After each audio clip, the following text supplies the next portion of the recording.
Warden, guests of the high table, Scottish folk to whom this ritual is familiar, and everyone else who is still trying to work out what was in the haggis, it is my pleasure to attempt to deliver what is known as the Toast to the Lassies. For those of you who don't know the Toast to the Lassies, it is a traditional speech given on Burnside, which originally was given by a male guest in thanks to the women who had prepared the meal.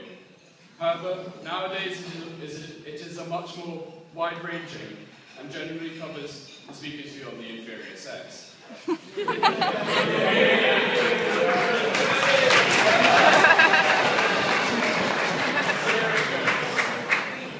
Dearest girls, we men love you, but we don't understand you. With that in mind, I think it is time to lay down some ground rules so that we can ensure we all get along a little better.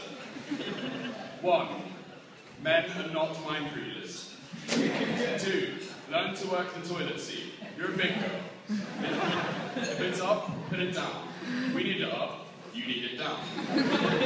Sunday sports. It's like the full moon or the changing of the tides. Let it be.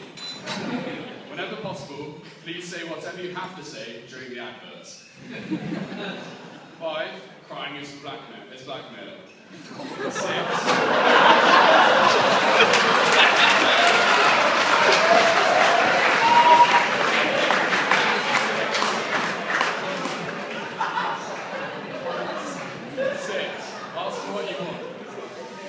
Let me be clear on this one. Subtle hints do not work. Strong hints do not work. Obvious hints also don't work. Just say it. 7. Yes and no are perfectly acceptable answers to almost every question. 8. Come to us with a problem only if you want help solving it. That's what we do. Sympathy is what your girlfriends are for. 9. Anything we said 6 months ago is inadmissible in any argument. In fact, all comments become null and void after 7 days. 10. If you're fat, you probably are, so don't ask.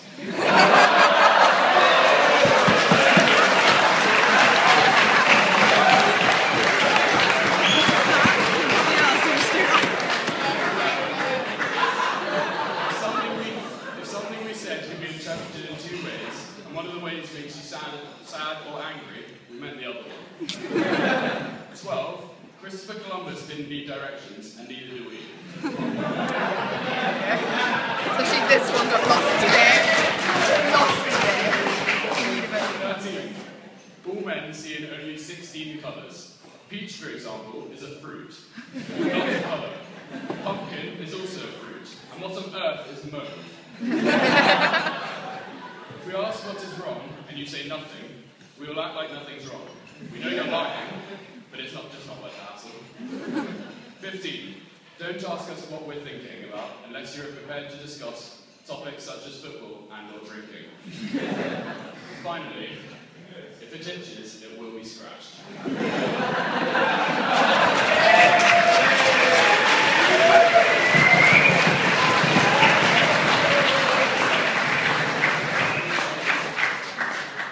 Now Burns, unlike me, was a bit more complimentary of women.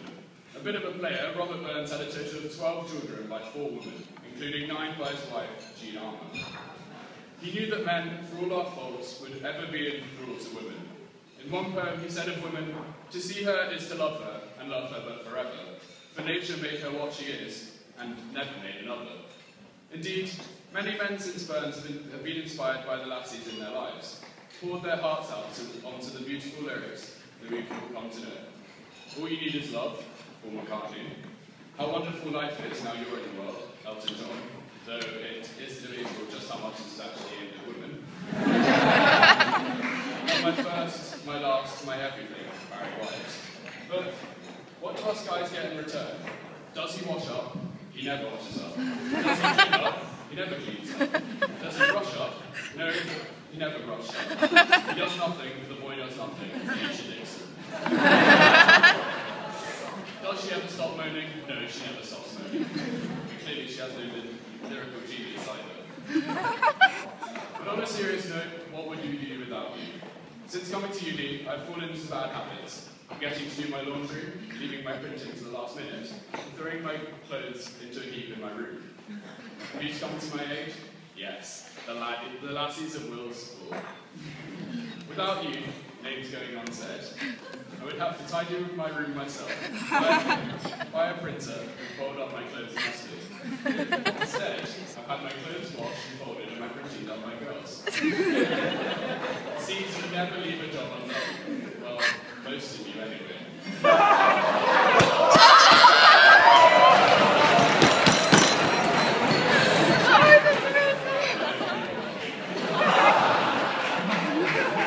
Jokes aside, despite our somewhat chauvinistic ways, us laddies do really appreciate you lassies and wills, and who knows what we'd do without you. So I ask the laddies to stand. You're standing up.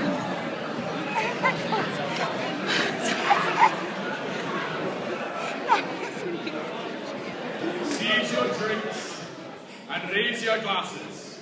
I propose a toast. Here's to the lassies.